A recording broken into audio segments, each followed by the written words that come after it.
So hey everyone, this is Bhuvnesh Bharat and welcome back to my YouTube channel. जय हिंद to all of you. आज के इस lecture में आप लोगों का स्वागत करता हूं, और जो लोग भी मेरे चैनल पर नए हो, पहली बार हो, मेरे चैनल को सब्सक्राइब कर दीजिए और बेल आइकन को भी प्रेस कर दीजिए ताकि अपकमिंग वीडियोज़ की नोटिफिकेशन आपको मिलती रहे। इस चैनल के माध्यम से हम तैयारी कर रहे हैं नेट JRF एग्ज़ाम जून 2022 के लिए। ठीक है, तो आई होप आप सब लोगों की तैयारियां बहुत अच्छी चल रही हैं। आज हम बात करेंगे लिबरलिज्म, हम बात करेंगे न्यू लिबरलिज्म पे। ठीक है, लेकिन क्योंकि मैंने पहले लिबरलिज्म पे लेक्चर दिया भी है, उसका वीडियो अगर आपने पूरा नहीं देखा है तो आप उसको जो है डिस्क्रिप्शन में उसका लिंक दे दिया जाएगा। ठीक है, आप उसको भी देख लो ताकि आपको ये चीज़ आगे अच्छे से समझ आए। और थोड़ी सी मैं लिबरलिज्म के बारे में यहाँ पे एक छोटी सी आपकी रिवीजन भी करवा देता हूँ ताकि आपको जो है अच्छे से ये चीज़ समझ आ जाए। ठीक है, तो देखिए लिबरलिज्म की बात कर रहे थे। ठीक है, जो कहीं ना कहीं हमने कहाँ देखा कि यूरोप में और ख़ासकर इंग्लैंड में जो कहीं ना कहीं लिबरलिज्म या उदारवाद का जो उदय होता है। ठीक है, उसका कारण क्या था? पुनर्जागरण हुआ। ठीक है, धर्म सुधार आंदोलन हुए, इंडस्ट्रियल रेवोल्यूशन। ठीक है, ये कुछ मेन कारण थे जिसकी वजह से जो है यूरोप में या इंग्लैंड में जो है उदारवाद का जन्म होता है। ठीक है, जॉन लॉक को जो उदारवाद का फादर माना जाता है। देखिए मैं इसकी रिवीजन इसलिए करवा रहा हूँ क्योंकि बहुत सारी इंपॉर्टेंट चीज़ें जो शायद पिछले लेक्चर में छूट गई हैं वो इस लेक्चर में कंप्लीट हो जाए। ठीक है, इंपॉर्टेंट चीज़ें जो एग्जाम के पॉइंट ऑफ व्यू से हैं। ठीक है, तो जॉन लॉक जो फादर है लिबरलिज्म के, इनको फादर माना जाता है। क्यों? क्योंकि इन्होंने नेचुरल राइट्स की सबसे पहले बात की थी। ठीक है, जिसमें इन्होंने बताया कि हमारे जो कुछ प्राकृतिक अधिकार है वो हमें प्राकृतिक तौर पर जो है तब से मिले हुए हैं जब राज्य जैसी कोई संस्था भी नहीं थी। ठीक है, हमें जन्म से वो अधिकार मिले होते जिसमें right to liberty, right to property और राइट टू लाइफ, ये तीन तरह के राइट्स की बात करते हैं जो हमें जो है नेचुरल या प्राकृतिक तरीके से मिले हुए होते हैं। ठीक है, और कहीं ना कहीं जॉन लॉक ये मानते हैं कि राज्य जैसी संस्था का जो हमने जो कहीं ना कहीं एक जो निर्माण किया है, ठीक है, वो एक समझौते के द्वारा ही किया है। और क्यों किया है? हमारे इन प्राकृतिक अधिकारों की सुरक्षा या उनकी सेफ्टी के लिए ही हमने ये निर्माण किया है। तो पहली बार जो है कहीं ना कहीं उदारवाद की बात जो है जॉन लॉक ने, इसीलिए जॉन लॉक को जो है उदारवाद का फादर माना जाता है। ठीक है, तो ये प्रश्न बहुत इंपॉर्टेंट है, ये आपको आएगा। ठीक है, और एक बार मैं आपसे यही कहूँगा कि आप जो है जो मैंने लिबरलिज्म पे जो वीडियो डाला है, ठीक है, उसका जो मैं लिंक डिस्क्रिप्शन में दे दूँगा, आप उसको एक बार ज़रूर देख लेना क्योंकि उसमें काफ़ी डिटेल में मैंने अच्छे से चीज़ों को कवर अप करने की कोशिश की हुई है। ठीक है, ताकि आपको वो चीज़ें अच्छे से और ये भी अच्छे से समझ आ पाए। ठीक है, दूसरा हम लिबरलिज्म में क्या देखते हैं, जो इसकी जो मेन टीनेट्स थे, ठीक है, जिसमें ये माना जाता है कि मैन इज़ ए रैशनल। ठीक है, मनुष्य कैसा है? मनुष्य एक विवेकशील प्राणी है। ठीक है, और ये बात किसने की? हॉब्स ने। ठीक है, कि मनुष्य एक विवेकशील प्राणी है और वह अपना जो अच्छा बुरा है, ठीक है, या अपने लिए सर्वोत्तम निर्णय वो खुद ले सकता है। ठीक है, हालांकि हॉब्स ने यहाँ पे इंडिविजुअल को काफ़ी प्रेफरेंस दी है, लेकिन यहाँ पे हम हॉब्स को जो है लिबरलिस्ट नहीं मानेंगे। क्यों नहीं मानेंगे? क्योंकि हॉब्स ने जो है कहीं ना कहीं मनुष्य की स्वतंत्रता की ज़्यादा बात नहीं की। उन्होंने मनुष्य को जो कहीं ना कहीं एक सर्वसत्ताधिकारी शासन के अंतर्गत लाने की कोशिश की है। ठीक है, पूर्ण सत्तावाद की बात कहीं ना कहीं हॉब्स के हमें राज्य में देखने को मिलती है और हॉब्स के विचारों में देखने को मिलती है। इसलिए हम इसको लिबरलिस्ट नहीं कह सकते, लेकिन हॉब्स ने जो है ये बात कही ज़रूर है कि मनुष्य कैसा है? मनुष्य एक विवेकशील प्राणी है। ठीक है, जो सर्वोत्तम निर्णय ले सकता है। ठीक है, आगे हम देखते हैं लिबरलिज्म की नेक्स्ट टीनेट क्या थी कि government by consent of people. ठीक है, वो ये बात करें कि जो सरकार बने, ठीक है, वो लोगों की सहमति से बननी चाहिए। ठीक है, जैसा कि जॉन लॉक ने ऑलरेडी कहा है कि सरकार को हमने बनाया ही इसलिए, राज्य को बनाया ही इसलिए ताकि हमारे नेचुरल राइट्स की सेफ्टी हो सके, सिक्योरिटी हो सके। ठीक है, रूल ऑफ लॉ की बात करते हैं। रूल ऑफ लॉ का मतलब होता है कानून का शासन। ठीक है, क्यों कानून का शासन? इसीलिए ताकि जो भी आपकी जो सिस्टम है, जो भी सरकार है, ठीक है, वो कहीं ना कहीं कानून के अंतर्गत या कानून के दायरे में वो भी काम करे। ठीक है, सरकार के द्वारा इस तरह से काम नहीं किया जाना चाहिए जो मनुष्य के या जो हमारे जो नेचुरल राइट्स हैं, ठीक है, उसके अगेंस्ट हो। ठीक है, कॉन्स्टिट्यूशनल गवर्नमेंट की बात करते हैं तो वही बात है कि सीमित सरकार को जो सीमित कर देना है। ठीक है, संवैधानिक सरकार का मतलब ही यही होता है कि जब आप संविधान बना देते हो तो कहीं ना कहीं आप जो सरकार को सीमित दायरे में ले आते हो। ठीक है, तो यहाँ पे कॉन्स्टिट्यूशनल गवर्नमेंट की बात भी जो लिबरलिज्म के अंतर्गत की जाती है। नेचुरल राइट्स की बात ऑलरेडी हमने डिस्कस कर लिया कि जॉन लॉक ने जो है प्राकृतिक अधिकारों की बात की है, नेचुरल राइट्स की बात की है। ठीक है, लेजिस्लेचर, देखिए ये इसका मतलब होता है हस्तक्षेप। ठीक है, हस्तक्षेप किसका? राज्य का जो हस्तक्षेप नहीं होना चाहिए किसमें? आपके इकोनॉमिक अफेयर्स में। ठीक है, जो भी आपकी आर्थिक जो आपके मामले हैं, ठीक है, उसमें राज्य के द्वारा ज़्यादा मतलब कोई इंटरफेरेंस नहीं किया जाएगा। और इसकी बात जो है एडम स्मिथ करते हैं। एडम स्मिथ जो है फादर ऑफ इकोनॉमिक्स हैं। ठीक है, उनकी 1776 में बहुत ही महत्वपूर्ण बुक आती है वेल्थ ऑफ नेशन। ठीक है, तो उसमें कहीं ना कहीं उन्होंने एक इनविजिबल हैंड का भी एक कॉन्सेप्ट दिया। तो कई बार इस इस तरह से भी पूछा जाता है मैच करने के लिए कि अदृश्य हाथ की संज्ञा किसने दी है, इनविजिबल हैंड की संज्ञा किसने दी है, तो वो एडम स्मिथ ने दी है। ठीक है, जिसमें ये कहीं ना कहीं राज्य को जो है एक सीमित दायरे के अंदर लाने की कोशिश करते हैं और ये कहते हैं कि आर्थिक क्षेत्रों में राज्य का कोई भी हस्तक्षेप नहीं होना चाहिए। ठीक है, इसीलिए इसको जो है अहस्तक्षेप की नीति कहते हैं, लेजिज फेयर। ठीक है, नेक्स्ट पॉलिस्टेट। तो पॉलिस्टेट क्या है, देखिए एक नाइट वॉचमैन की तरह। ठीक है, पॉलिस्टेट का मतलब ही यही है कि स्टेट क्या करेगा, एक जैसे जिस तरह से पुलिस जो है निगरानी करती है ना कि कानून व्यवस्था बनी रहे, कहीं पे कोई कानून का उल्लंघन ना हो। ठीक है, तो यहाँ पे स्टेट भी क्या करेगा, सिर्फ ये देखेगा कि कहीं हमारे अधिकारों का उल्लंघन ना हो रहा हो। ठीक है, हमारे अधिकारों की देख रेख करेगा, एक जिस तरह से रात्रि प्रहरी होता है। ठीक है, नाइट वॉचमैन होता है जो रात को ये देखता है कि कहीं कोई चोर उचक्के ना आ जाए। ठीक है, घर में चोरी ना हो जाए। इसीलिए राज्य भी यहाँ पे एक नाइट वॉचमैन की तरह ड्यूटी करेगा कि कहीं मनुष्य के या मतलब हमारे जो मौलिक जो भी हमारे नेचुरल राइट्स हैं, ठीक है, उन अधिकारों का कोई हनन ना करे। ठीक है, दूसरी हम इंडिविजुअलिज्म की बात करते हैं, कहीं ना कहीं इंडिविजुअल को जो सेंटर में लेके चला जाता है। ठीक है, क्योंकि स्टेट को किसने बनाया, इंडिविजुअल ने बनाया। ठीक है, राइट्स किसके, इंडिविजुअल के हैं। तो कहीं ना कहीं यहाँ पे सब कुछ चीज़ें जो कहीं ना कहीं इंडिविजुअल के केंद्र के या आप यूँ समझिए कि व्यक्ति को यहाँ पे केंद्र में लेके चला जा रहा है कि व्यक्ति जो है सर्वोपरि है। ठीक है, कानून व्यक्ति के नीचे है, सरकार व्यक्ति के नीचे है। ठीक है, सब कुछ जो व्यक्ति के नीचे, और व्यक्ति जो है सर्वोपरि है। क्यों? क्योंकि व्यक्ति तो एक तो रैशनल है, दूसरी बात क्या है कि वो अपने लिए सर्वोत्तम निर्णय भी ले सकता है। और पब्लिक पॉलिसी बात की जाती है कि अगर आप पब्लिक पॉलिसी या एक सार्वजनिक नीति का निर्माण अगर करें तो वो जो है कहीं ना कहीं पब्लिक के सामने होना चाहिए उस चीज़ का निर्माण। ठीक है, कहीं ना कहीं लोगों की भी आपको कंसेंट लेनी पड़ेगी। ठीक है, क्योंकि लोग कैसे हैं, लोग तो रैशनल बता दिए गए हैं ऑलरेडी। ठीक है, तो ये कुछ जो है लिबरलिज्म का जो मेन टीनेट्स है। ठीक है, कहीं ना कहीं हम इसमें ये देखते हैं कि एक नेगेटिव फॉर्म ऑफ लिबरलिज्म है। ठीक है, क्यों? क्योंकि यहाँ पे ये बताने की कोशिश की जा रही है कि स्टेट क्या नहीं करेगा। ठीक है, तो आगे हम देखते हैं जब इसको थोड़ा सा इसको जब रिवाइज़ किया गया, इसको पॉजिटिव फॉर्म में लाया गया। ठीक है, वो कैसे लाया गया थोड़ा सा उसको भी हम देख लेते हैं। इसी कड़ी में हम तो आगे बेंथम की बात करते हैं। ठीक है, वो यूटिलिटेरियन थिंकर, एक उपयोगितावादी विचारक हैं। ठीक है, जिन्होंने कहीं ना कहीं उदारवाद का विकास जो उपयोगितावाद के साथ साथ किया। ठीक है, अब देखिए बेंथम क्या कहते हैं। ठीक है, बेंथम कहते हैं कि there should be a greatest happiness of greatest number. Greatest happiness of greatest number का मतलब क्या होता है कि अधिकतम लोगों का अधिकतम सुख। ठीक है, देखिए इस तरह की कोटेशन भी कई बार एग्जाम में पूछी जाती है। ठीक है, कि who is the propounder of greatest happiness of greatest number. ठीक है, तो वो बेंथम है। ठीक है, यहाँ पे ये कहते हैं कि कानून, सरकार चाहे राज्य, ठीक है, वही उपयोगी हैं जो कहीं ना कहीं व्यक्ति के सुख को बढ़ाएं। ठीक है, जो चीज़ व्यक्ति के वेलफेयर में काम कर रही है, उसके सुख को बढ़ाने में काम कर रही है, सिर्फ वही चीज़ जो है उपयोगी हो सकती है। ठीक है, यहाँ पे इन्होंने नेचुरल राइट्स को क्रिटिसाइज़ किया। जो लॉक ने बात की है प्राकृतिक अधिकारों की, इन्होंने उसको बकवास कहा है कि ऐसा कोई अधिकार नहीं होता। क्यों? क्योंकि ये अधिकारों का जो है एक कानूनी सिद्धांत देते हैं। ठीक है, जो ये मानते हैं कि अधिकार जो है राज्य ने दिए। ठीक है, जब राज्य बना उसके बाद ही तो अधिकार आपके आए। ठीक है, तो राज्य के बनने से पहले आपके किस तरह के अधिकार हो सकते हैं भाई। ठीक है, तो इन्होंने कहीं ना कहीं नेचुरल राइट्स को क्रिटिसाइज़ करते हुए उसको बकवास भी कहा है। और सेवाइन ने इनकी तारीफ में इनको आमूल दार्शनिक कहा है। ठीक है, क्यों कहा है? इनका कहना था सेवाइन का, क्योंकि ये कोटेशन भी पूछी जाती है कि मान लीजिए बेंथम को जो है अमूल दार्शनिक किसने कहा है। ठीक है, तो सेवाइन ने कहा है। क्यों कहा है?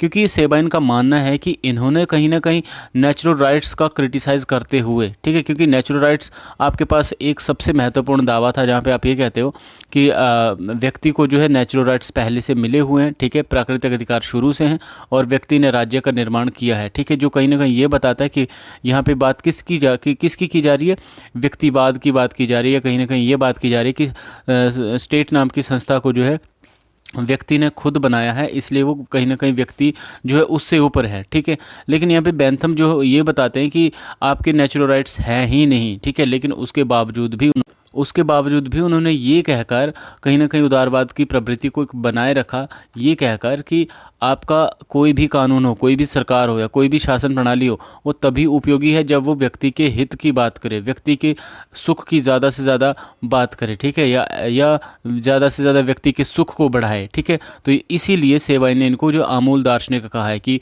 क्या बात है, आपने नेचुरल राइट्स को भी क्रिटिसाइज़ किया, लेकिन आपने इंडिविजुअल की कहीं ना कहीं आप एक जो इंडिविजुअलिटी थी, ठीक है, जो इंडिविजुअलिज्म था उस चीज़ को भी आपने बनाए रखा। ठीक है, तो इस वजह से बेंथम को जो यहाँ पे अमूल दार्शनिक कहते हैं। ठीक है, अब देखिए, आपका जो क्लासिकल लिबरलिज्म था ना, जो एक नेगेटिव फॉर्म ऑफ लिबरलिज्म था, उसको जो है सीबी मैकफर्सन ने कैसे उसकी आलोचना की। ठीक है, सीबी मैकफर्सन की ये बहुत इंपॉर्टेंट चीज़ पूछी जाती है, पॉजेसिव इंडिविजुअलिज्म। ठीक है, स्वतः मूलक व्यक्तिवाद। ठीक है, स्वतः मूलक व्यक्तिवाद का मतलब क्या होता है? ठीक है, सीबी मैकफर्सन मानते हैं कि स्वतः मूलक व्यक्तिवाद का मतलब होता है कि व्यक्ति जो है अपनी सोसाइटी में ये मानता है कि व्यक्ति जो है अपनी क्षमताओं का खुद ही स्वामी है। ठीक है, व्यक्ति अपने अपने शरीर का, अपनी जो भी उसके पास कैपेसिटी है उसका स्वयं स्वामी है, खुद ही स्वामी। और इसके लिए वो समाज के प्रति कोई भी या किसी भी तरीके से ऋणी है ही नहीं। ठीक है, उसका समाज के प्रति कोई दायित्व नहीं है। ठीक है, अपनी क्षमताओं और अपने शरीर से वो जो चीज़ें भी हासिल करता है वो सिर्फ उसी के लिए। ठीक है,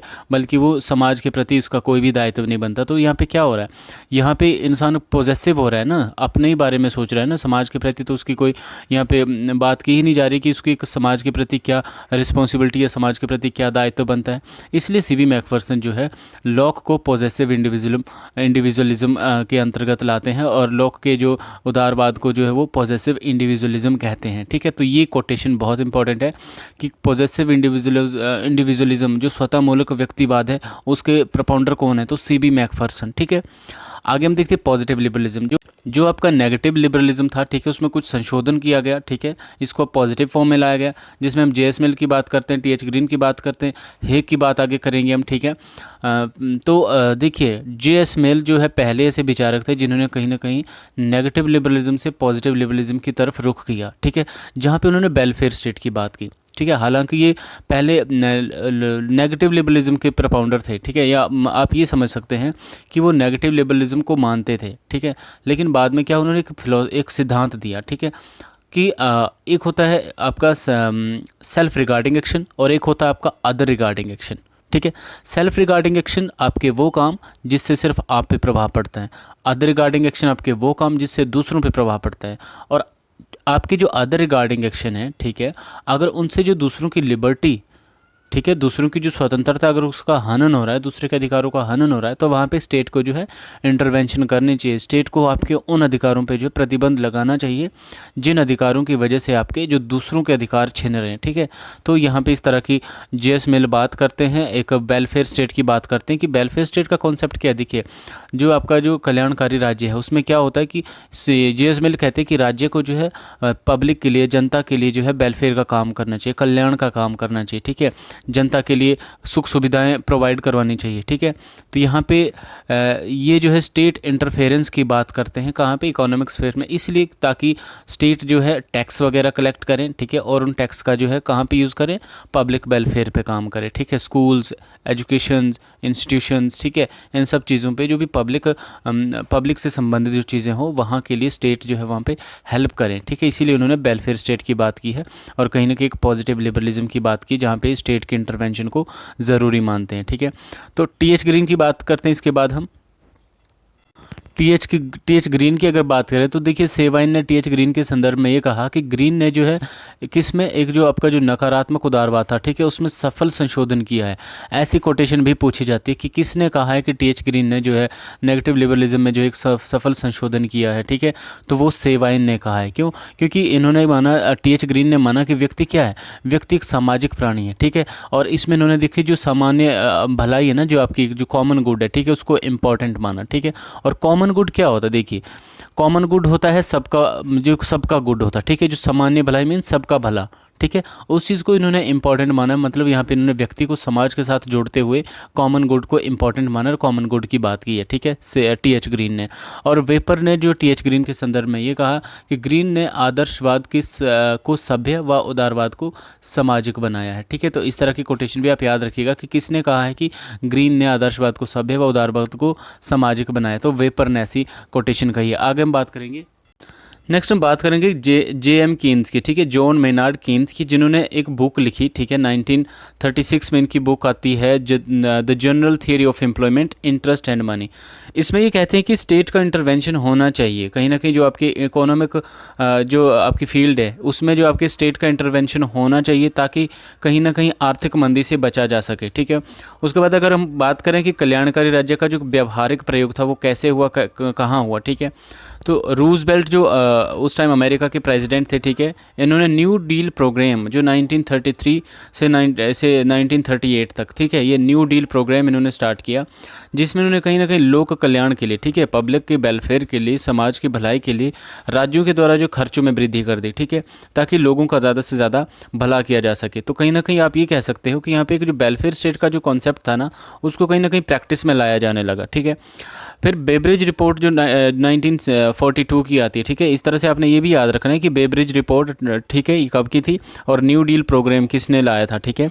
तो बेब्रिज रिपोर्ट जो 1642 की, जिसमें कल्याणकारी राज्य का जो एक स्पष्ट समर्थन देखने को हमें मिलता है, जिसमें ब्रिटिश समाज की कुछ मूल समस्याओं को भी इसमें हाईलाइट किया जाता है, ठीक है। आपको ये भी याद रखना होता है क्योंकि एग्जाम में ये क्वेश्चन भी मैंने देखा प्रीवियस एग्जाम में कि बेब्रिज रिपोर्ट में ब्रिटिश समाज की किन समस्याओं का उल्लेख किया गया है, ठीक है। तो देखिए, ब्रिटिश समाज की कुछ मूलभूत समस्याएं थी, वो थी कि एक अभाव की समस्या थी, अज्ञानता की समस्या थी, आलस्य की समस्या थी, गंदगी और बीमारी।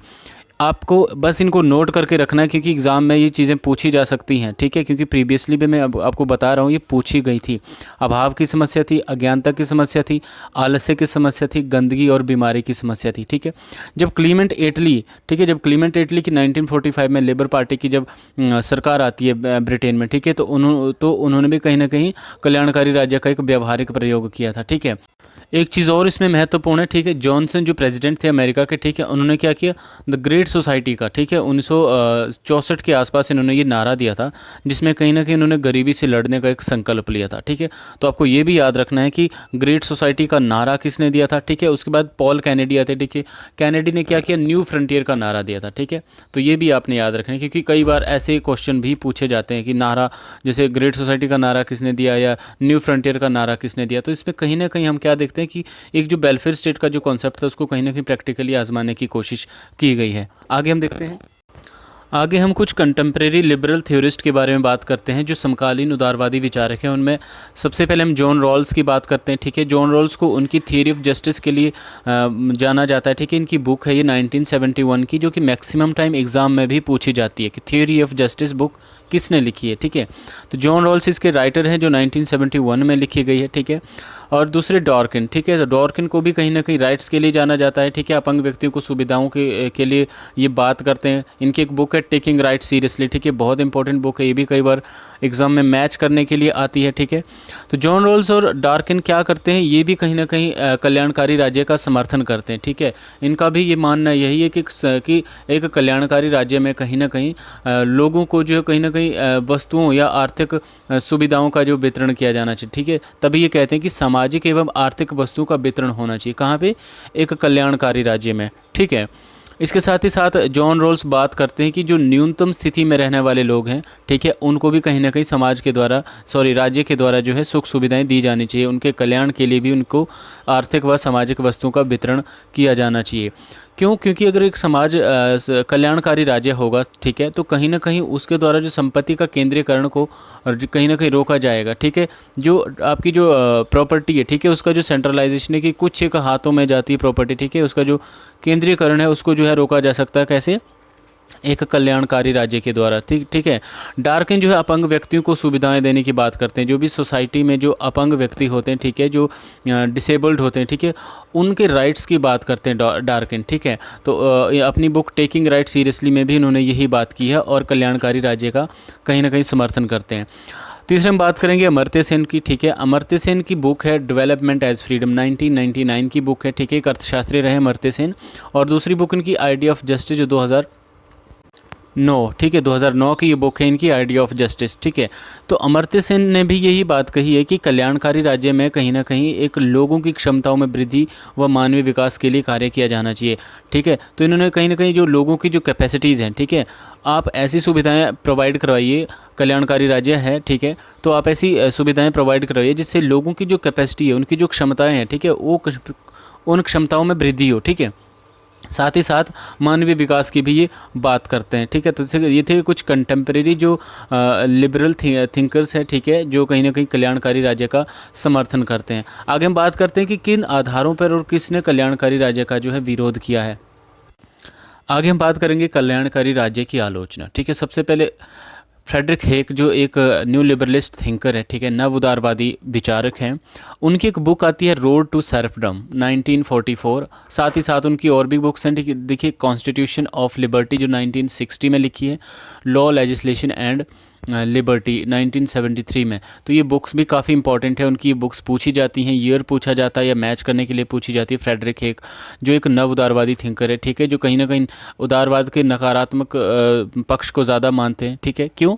क्योंकि जो सकारात्मक पक्ष में जो कल्याणकारी राज्य की बात होती है, ठीक है, तो इनका ये मानना है कि कल्याणकारी राज्य ने जो है कहीं ना कहीं व्यक्ति के जीवन में नियंत्रण ज़्यादा स्थापित कर लिया है, या आप यूँ कहें कि कहीं ना कहीं इससे जो है व्यक्ति की जो स्वतंत्रता है उसका पतन हुआ है, ठीक है, व्यक्ति की जो स्वायत्तता है उसका ह्रास हुआ है। व्यक्ति जितना अपने स्तर पर कर सकता था वो सब कुछ नहीं कर पा रहा है, ठीक है। इकोनॉमिकली जो है आपका स्टेट भी कहीं ना कहीं खस्ता हालत में है, ठीक है। तो इस तरह से ये जो कल्याणकारी राज्य की आलोचना करते हैं और ये भी कहते हैं कि समाजवाद, जिसमें देखिए समाजवाद क्या होता है, जिसमें आपके जो साधन होते हैं ना, मीन्स ऑफ प्रोडक्शन होते हैं, वो कहीं ना कहीं स्टेट के कंट्रोल में चले जाते हैं, ठीक है। वो जो है मीन्स ऑफ प्रोडक्शन वो प्राइवेट ओनरशिप नहीं रहती उस पर, ठीक है, निजी स्वामित्व नहीं रहता है। इसलिए अगर आप जो है उत्पादन के साधनों पर आप जो है राज्य का नियंत्रण करेंगे तो उससे क्या होगा, एक दास्तां का मार्ग शुरू होगा, ठीक है। आप जो है गुलाम बन जाएंगे, या आप यूँ कहिए कि स्टेट जो है आपके ऊपर हावी रहेगा। तो उससे क्या होगा, आपकी स्वतंत्रता, आपकी स्वायत्तता, इवन आप जितना अपने स्तर पर कर सकते हैं उन सब चीज़ों का ह्रास होगा, कहीं ना कहीं उन सब में डिक्लाइन होगा, कमी आएगी। इसी तर्ज पर ये जो है कल्याणकारी राज्य की आलोचना करते हैं, ठीक है।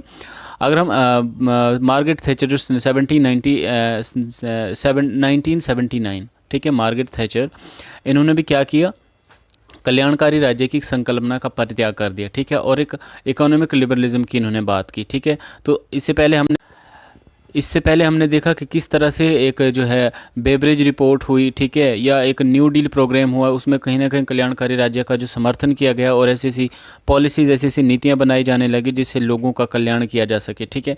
लेकिन कहीं ना कहीं वो सारी चीज़ें फेल मानी गई और बाद में जो देखिए कि कल्याणकारी राज्य की संकल्पना को जो छोड़ दिया गया और कहीं ना कहीं इकोनॉमिक स्फेयर में फिर से स्टेट को जो है स्टेट का जो इंटरवेंशन था उसको कम करने की बात कही जाने लगी, ठीक है। आर्थिक उदारवाद मीन्स आर्थिक क्षेत्र में आपको जो है लिबर्टी दी जाने की बात कही जाने लगी। 79 में जो मार्गरेट थैचर ने इस चीज़ को कल्याणकारी राज्य की संकल्पना का परित्याग कर दिया, ये चीज़ भी आपने याद रखनी है। दूसरी रोनाल्ड रीगन की बात करते हैं, ठीक है। रोनाल्ड रीगन अमेरिकन, इन्होंने भी बाजारवादी नीतियों का जो है समर्थन किया, ठीक है। तो आप यूँ कहिए कि आपकी जो न्यू लिबरल जो आपकी थ्योरीज़ हैं, या आप ये कहिए कि नव उदारवादी जो आपकी नीतियाँ हैं, ठीक है, नव उदारवादी नीतियाँ, ठीक है, उनको कहीं ना कहीं थैचरवाद या रोनाल्ड रीगन के नाम से जो रीगनवाद, ठीक है, इन सब नामों से भी जाना जा सकता है, ठीक है। आपने ये चीज़ याद रखनी है कि मार्गरेट थैचर 1979 में इन्होंने कल्याणकारी राज्य को की संकल्पना को त्याग दिया और रोनाल्ड रीगन ने भी बाजारवादी नीतियों का समर्थन किया, मतलब बाज़ारों को या एक इकोनॉमिक मार्केट को इन्होंने जो ज़्यादा प्रेफरेंस देना इन्होंने शुरू कर दिया, ठीक है। आगे हम देखते हैं कि किस तरह से नव उदारवाद का स्टार्ट हुआ, ठीक है, नव उदारवाद में क्या क्या विचार रखे गए। नेक्स्ट बहुत इंपॉर्टेंट हमारे आज के इस वीडियो का न्यू लिबरलिज्म, ठीक है। न्यू लिबरलिज्म को हम न्यू क्लासिकल लिबरलिज्म के नाम से या लिबर्टेरियनिज्म के नाम से भी जानते हैं, ठीक है। Which stand for the restored laissez faire individualism, ठीक है। आप इसका क्या मतलब समझिए। देखिए लेजर फेयर इंडिविजुअलिज्म का क्या मतलब था, जब आपका जब उदारवाद आया था, ठीक है, उसमें लेजर फेयर की बात की जा रही थी, मतलब एक अहस्तक्षेपवादी नीति की बात की जा रही थी कि राज्य के द्वारा व्यक्ति के इकोनॉमिक स्फेयर में किसी भी प्रकार से कोई हस्तक्षेप नहीं किया जाना चाहिए, ठीक है। तो यहाँ पे जब पॉजिटिव लिबरलिज्म आया, ठीक है, जब एक कल्याणकारी राज्य की बात की जाने लगी, तो कहीं ना कहीं इस लेजर फेयर पॉलिसी को जो कहीं ना कहीं डिनाई किया गया कि स्टेट का जो इंटरवेंशन होना चाहिए इकोनॉमिक स्फेयर में, क्यों, ताकि सामाजिक कल्याण के लिए जो है कहीं ना कहीं राज्य काम कर सके, ठीक है। चाहे आप व्यक्ति की स्वतंत्रताओं के ऊपर प्रतिबंध लगाओ, ठीक है, चाहे आप उससे जो है टैक्स कलेक्ट करो, ठीक है, उन सब तरीक़ों से जो है कहीं ना कहीं समाज क्या करना चाहता था, राज्य क्या करना चाहता था, एक कल्याणकारी राज्य की भूमिका निभाना चाह रहा था, ठीक है। लेकिन देखिए उससे क्या हुआ, जब आपका कल्याणकारी राज्य का दौर था तो उसका बाद में विरोध किया जाने लगा। क्यों? क्योंकि जैसे हमने फ्रेडरिक हे की बात की थी, ठीक है, जैसे इनका भी कहना था कि कल्याणकारी राज्य के कॉन्सेप्ट के आने के बाद कहीं ना कहीं इंडिविजुअल की जो लिबर्टी थी या उसकी जो एक स्वायत्तता थी, ठीक है, कहीं ना कहीं उसका जो हनन हुआ, उसका ह्रास हुआ, उसमें कमी आई है। ठीक है, क्यों? क्योंकि स्टेट जो है आपका कल्याण करने के लिए एफिशिएंट नहीं है। ठीक है, आप एक ऐसे कल्याणकारी राज्य की बात कर रहे हैं जो कहीं ना कहीं एक नर्स का काम करता है। ठीक है, जिस तरह से एक आया या एक नर्स होती है, ठीक है, जो बच्चे की देखभाल करती है या पेशेंट की देखभाल करती है, तो यहाँ पे राज्य क्या है, कल्याणकारी राज्य जो है एक नर्स का काम कर रहा था। लेकिन यहाँ पे इनका मानना ये है न्यू लिबरलिस्ट का कि वो जो है एफिशिएंट नहीं है हमारी डेवलपमेंट के लिए। ठीक है, उससे कहीं ना कहीं एक तो इकोनॉमिक क्षेत्र में कहीं ना कहीं ह्रास हुआ है, उसका पतन हुआ है। ठीक है, आर्थिक तौर पर भी राज्य की खस्ता हालत बनी हुई है। ठीक है, तो यहाँ पे न्यू लिबरलिस्ट जो है कहीं ना कहीं कल्याणकारी राज्य की जो है कहीं ना कहीं उसको जो अपोज करते हैं, उसका विरोध करते हैं। ठीक है, और दोबारा से लेजिज फेयर पॉलिसी को रीस्टोर करने की बात करते हैं। ठीक है, कि फिर से हस्तक्षेप की नीति को अपनाया जाए, कि एटलीस्ट इकोनॉमिक स्फेयर में राज्य के द्वारा कोई भी इंटरवेंशन नहीं होना चाहिए। ये सिर्फ इकोनॉमिक स्फेयर में ही बात नहीं करते, देखिए full autonomy and freedom of individual. ठीक है, कि आप जो इंडिविजुअल को पूरी तरह से ऑटोनॉमी दे दो और पूरी तरह से उसको फ्री कर दो। आप जो इकोनॉमिक स्फेयर में जो है व्यक्ति के ऊपर जो भी आप प्रतिबंध लगाते हैं, ठीक है, आपको उन सारे प्रतिबंधों को जो है हटा देना चाहिए। ठीक है, it oppose state intervention as a, जैसे मैं आपको ऑलरेडी बता रहा हूँ कि जो स्टेट का इंटरवेंशन था ना इकोनॉमिक स्फेयर में, ठीक है, उसको कहीं ना कहीं अपोज किया गया है न्यू लिबरलिस्ट के द्वारा। ठीक है, and it denounce welfare state. वही बात है कि कल्याणकारी राज्य का हवाला देकर जब राज्य के द्वारा व्यक्ति का उतना उस स्तर तक विकास नहीं किया गया, या जैसा ये मानते हैं कि व्यक्ति की स्वतंत्रता का हनन हुआ, उसकी स्वायत्तता का हनन हुआ, और ये कब इनको एहसास होता है, जब 19वीं सेंचुरी या 20वीं सेंचुरी का जो सेकंड दौर चला हुआ था। ठीक है, आप ये मानिए कि उस दौर में जब ये एहसास हुआ या ये रियलाइज़ किया गया कि कहीं ना कहीं एक स्टेट की इंटरवेंशन आने के बाद, एक वेलफेयर स्टेट का कॉन्सेप्ट आने के बाद व्यक्ति की स्वतंत्रता का हनन हुआ है। ठीक है, तो कहीं ना कहीं उसको अपोज करने के लिए दोबारा से न्यू लिबरलिज्म की थ्योरी आती है। ठीक है, जिसमें कंट्रोल ऑफ इकोनॉमिक एक्टिविटीज़ किसके कंट्रोल में आए, इकोनॉमिक एक्टिविटीज़ किसके कंट्रोल में आने की बात की जा रही है, इंडिविजुअल के हाथ में। ठीक है, जो इकोनॉमिक आपकी जो एक्टिविटीज़ है उस पर सिर्फ इंडिविजुअल का ही कंट्रोल होना चाहिए, ना कि स्टेट का। ठीक है, क्योंकि स्टेट, इनका मानना ये है कि स्टेट जो है उतना नहीं दे सकता जितना व्यक्ति खुद अपने लिए कर सकता है। ठीक है, रोलिंग बैक स्टेट। कौन से रोलिंग बैक स्टेट, ये देखिए इसका मेन नारा भी था, ये नारा था रोलिंग बैक स्टेट की।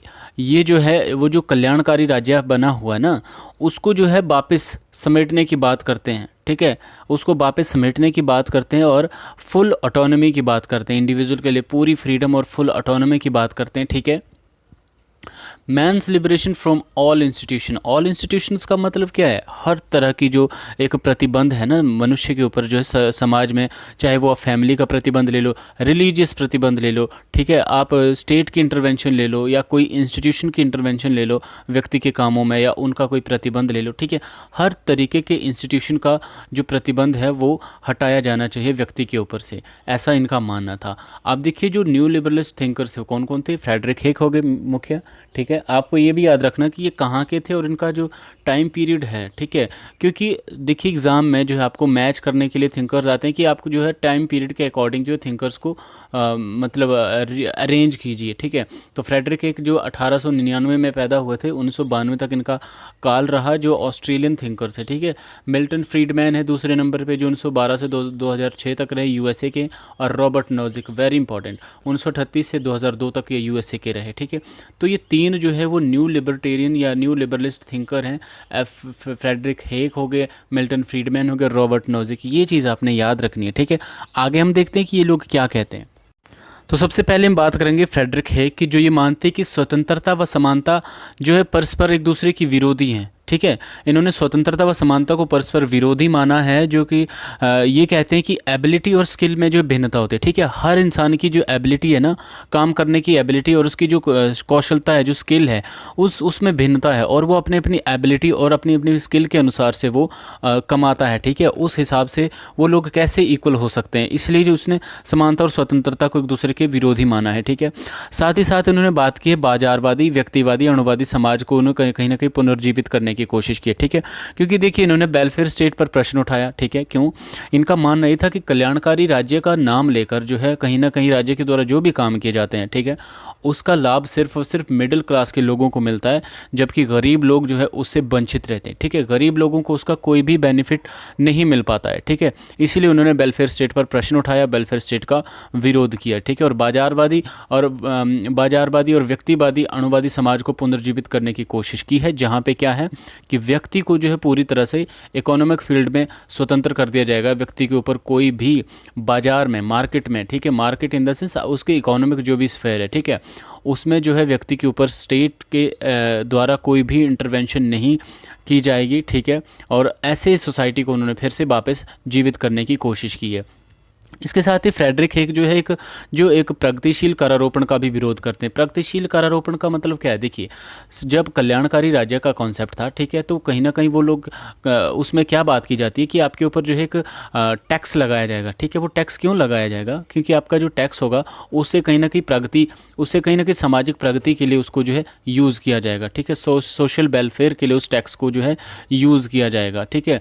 तो कहीं ना कहीं फ्रेडरिक हेग ने इस तरह के टैक्स कलेक्शन को भी उन्होंने विरोध किया है, ठीक है। और कल्याणकारी राज्य, इनका ये मानना था कि जो कल्याणकारी राज्य है, ठीक है, कल्याणकारी राज्य और जो सर्वाधिकारवाद, ठीक है, ये दोनों एक ही सिक्के के दो पहलू हैं, ठीक है। और उन्होंने ये कहा कि कल्याणकारी राज्य कहीं ना कहीं सर्वाधिकारवाद की ओर ही रास्ता ले जाता है, या कहीं ना कहीं ये जो है सर्वाधिकार की तरफ ही ये जाता है, ठीक है। तो इन्होंने इन दोनों को जो है एक ही सिक्के के दो पहलू माने, ठीक है। लेकिन इन्होंने एक बात ये कही है कि राज्य के द्वारा जो है जो आपकी जो पिछड़े हुए क्षेत्र हैं, ठीक है, उनके भले या उनके वेलफेयर के लिए ज़रूर जो है काम किए जाने चाहिए, ठीक है। ज़्यादातर फ्रेडरिक हेग यहाँ पे बात करते हैं कि इकोनॉमिक स्फेयर में जो राज्य की इंटरवेंशन नहीं होनी चाहिए, ठीक है। आगे हम बात करते हैं। आगे हम बात करेंगे मिल्टन फ्रीडमैन की। मिल्टन फ्रीडमैन भी एक नकारात्मक स्वतंत्रता के समर्थक है, न्यू लिबरलिस्ट थिंकर हैं, ठीक है। मिल्टन फ्रीडमैन की बुक आती है कैपिटलिज्म एंड फ्रीडम, जो 1962 में एक बहुत इंपॉर्टेंट बुक आती है, जिसमें ये स्वतंत्रता और पूंजीवाद, या आप यूँ समझिए कि जो एक आर्थिक प्रणाली है, ठीक है, और स्वतंत्रता को कहीं ना कहीं वो एक दूसरे के अंदर सहसंबंध पाते हैं, ठीक है, कि दोनों जो है एक दूसरे के साथ कहीं ना कहीं इंटर रिलेटेड है। क्यों? क्योंकि वो ये मानते हैं कि स्वतंत्रता वहीं पर संभव है जहां पर आर्थिक प्रणाली आपकी पूंजीवादी हो, ठीक है। या आप यूँ कहिए कि जहाँ पे आप इकोनॉमिक फील्ड में पूरी तरह से आप इंडिपेंडेंट हैं, ठीक है, इकोनॉमिक फील्ड में आपकी कोई भी स्टेट की इंटरवेंशन नहीं है, ठीक है, एक कैपिटलिस्ट सोसाइटी है, वहीं पे आप जो पूरी तरह से स्वतंत्र हैं, ठीक है। तो इन दोनों को इन्होंने एक दूसरे के साथ जोड़ने की यहाँ पे कोशिश की है। साथ ही साथ इन्होंने बाजार की बात की, मीन्स फ्री इकोनॉमी की बात की है, फ्री मार्केट की बात की है, और एक लिमिटेड स्टेट का समर्थन किया है। लिमिटेड स्टेट वही जो आपके किसी भी आर्थिक क्षेत्र में आपके ऊपर कोई प्रतिबंध नहीं लगाता हो, सीमित राज्य हो, ठीक है, जो एक सीमित दायरे में रहकर काम करे, ठीक है। तो ये मिल्टन फ्रीडमैन का कहना था। आगे हम बात करेंगे रॉबर्ट नॉजिक का क्या कहना था। नेक्स्ट और लास्ट हम बात करेंगे रॉबर्ट नॉजिक के बारे में, ठीक है। मेरा पेन थोड़ा सा खत्म हो गया दोस्तों, इसलिए आप थोड़ा सा अपनी ब्राइटनेस बढ़ा लेना अपने फ़ोन की, ठीक है, ताकि आपको ये अच्छे से दिख भी जाए, ठीक है। तो रॉबर्ट नॉजिक के बारे में हम बात करेंगे, जिनकी एक बहुत इंपॉर्टेंट बुक आई है, एनार्की स्टेट एंड यूटोपिया। 1974 में ये बुक आई है, और इस बुक के बारे में मैक्सिमम टाइम पूछा जाता है, ठीक है। इसमें उन्होंने मिनिमल स्टेट की बात की है, एक ऐसा स्टेट जिसका जो काम है, ठीक है, वो कहीं ना कहीं किसी न किसी हद तक जो काम किया जाएगा, या आप यूँ कहिए कि राज्य सिर्फ न्यूनतम काम करेगा, बहुत कम जो है काम करेगा, ठीक है। किस तरह से? देखिए, पुलिस स्टेट की बात करते हैं कि राज्य क्या है, राज्य सिर्फ आपकी सुरक्षा करेगा, ठीक है, आपकी सेफ्टी करेगा। कहीं ना कहीं इन्होंने यहाँ पे नेचुरल राइट्स को भी सिक्योर करने की बात की, ठीक है। और इनका ये मानना था, देखिए, व्यक्ति जो है ना, उसके द्वारा अर्जित वस्तु पर उसी का स्वामित्व होना चाहिए। ये मानते हैं कि हमारी अपनी एक कैपेसिटी है, ठीक है, हमारे अंदर जो भी कैपेसिटी है, हम अपनी कैपेसिटी से जो भी कमाएं, ठीक है, वो सब हमारा है, उस पर हमारा ही हक अधिकार है, ठीक है। उस पर किसी का कोई हक अधिकार बाकी दूसरों का नहीं बनता, ना तो उस पर उस लेवल तक जो टैक्स लगाया जाना चाहिए, ठीक है। हमारी अपनी क्षमता है भाई, हमने अपनी क्षमता से जो कमाया है ना, तो वो हमारा ही है, उस पर हमारा ही हक स्वामित्व होना चाहिए, ठीक है। समाज का अस्तित्व व्यक्तियों से पृथक नहीं, ठीक है। इसका मतलब ये है कि यहाँ पे ये क्या मानते हैं कि व्यक्ति जो है सोसाइटी में बहुत इंपॉर्टेंट है। अगर व्यक्ति है तो सोसाइटी है, अदरवाइज व्यक्तियों के अलावा समाज का अपने आप में कोई भी अस्तित्व नहीं है। यहाँ पे ये सीधा सा ये कहना चाह रहे हैं कि एक व्यक्ति किस हद तक समाज के लिए इम्पोर्टेंट है, मतलब इन्होंने यहाँ पे व्यक्ति को जो है सेंटर में रखा है, ठीक है। कहीं ना कहीं एक इंडिविजुअलिज्म की बात की जा रही है यहाँ पे, ठीक है। और न्यूनतम करारोपण की बात की है, ठीक है, कि राज्यों के द्वारा जो बहुत कम कम सीमा तक जो है कहीं ना कहीं टैक्स लगाया जाना चाहिए, जहाँ तक ज़रूरत है सिर्फ वहाँ तक, ठीक है। बाकी इनको राज्य को जो है बाहरी टैक्स लगाने की ज़रूरत नहीं है, क्योंकि जो कुछ भी है वो हमारा अपनी क्षमताओं के द्वारा ही अर्जित किया हुआ है, ठीक है। जो कुछ भी हमारी प्रॉपर्टी है, हमारी प्रॉपर्टी है भाई, हम आपको क्यों दें टैक्स के तौर पर? हम आप हमसे इतना भारी कर कैसे वसूल सकते हो, ठीक है। हमने अपनी क्षमता से अगर ज़्यादा पैसा कमा लिया, इसका मतलब ये नहीं है कि भाई हमने अगर ज़्यादा पैसा कमा लिया तो आप हमसे ज़्यादा टैक्स लो, ठीक है। तो कहीं ना कहीं यहाँ पे भी वो एक न्यूनतम टैक्स की बात करते हैं। पॉलिस स्टेट की बात करते हैं। पॉलिस स्टेट क्या करेगा? आपकी जो है आपके अधिकारों की रक्षा करेगा या आपकी सुरक्षा करेगा, ठीक है। अब हम देखते हैं कि जो न्यू लिबरलिज्म की जो थ्योरी है ना, इसको कहीं ना कहीं प्रैक्टिकल में लाया गया है 3 इन सिद्धांतों के द्वारा, जैसे लिबरलाइजेशन, प्राइवेटाइजेशन और ग्लोबलाइजेशन, ठीक है। ये जो 3 इंटर रिलेटेड सिद्धांत है ना, उदारीकरण, निजीकरण और वैश्वीकरण, इनके द्वारा कहीं ना कहीं न्यू लिबरल की थ्योरी को जो है कहीं ना कहीं प्रैक्टिस में लाया गया है, ठीक है। तो ये कुछ था लिबरलिज्म और न्यू लिबरलिज्म के बारे में। आई होप ये लेक्चर आपके लिए काफ़ी बेनिफिशियल होने वाला है। आप एक बार इस लेक्चर को ज़रूर देखिए भी, दोबारा एक बार पुनः रिवाइज़ कीजिए, ठीक है। जितना कुछ मेरे से कवर हो सकता था इसमें मैंने पूरी कोशिश की है कि मैं आपके लिए हर तरीके से इसको आसान बनाने की कोशिश करूँ। बाकी आपको ये लेक्चर कैसा लगा आप कमेंट करके मुझे बताइए प्लीज़, और वीडियो को लाइक ज़रूर कर दीजिए और कमेंट करके आप शेयर भी कर सकते हो। और अगर आप मेरे चैनल पर नए हो, पहली बार जुड़े हो, तो मेरे चैनल को सब्सक्राइब ज़रूर कर दीजिए और साथ में बेल आइकन भी प्रेस कर दीजिए, ताकि आपको अपकमिंग वीडियोस की नोटिफिकेशन भी मिलती रहे। बाकी हम मिलते हैं नेक्स्ट लेक्चर में एक न्यू वीडियो के साथ। तब तक जय हिंद।